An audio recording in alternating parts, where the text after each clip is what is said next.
কৃষ্ণ। তো আজকে আমরা জানবো এই পঞ্চতত্ত্ব কে কে এবং তাদের স্বরূপই বা কি।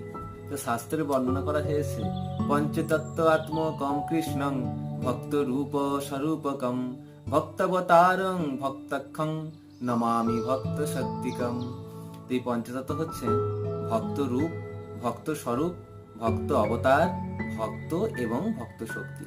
তো ভক্ত রূপ হচ্ছে শ্রী চৈতন্য মহাপ্রভু, যিনি রাধা এবং কৃষ্ণের মিলিত তনু।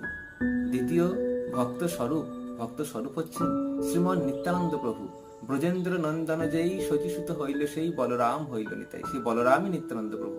তৃতীয় ভক্ত অবতার শ্রী অদ্বৈত আচার্য প্রভু, এবং চতুর্থ ভক্ত শ্রী নারদ মুনি, এবং পঞ্চম ভক্ত শক্তি শ্রীমতী রাধারানীর কায়পুজ্য।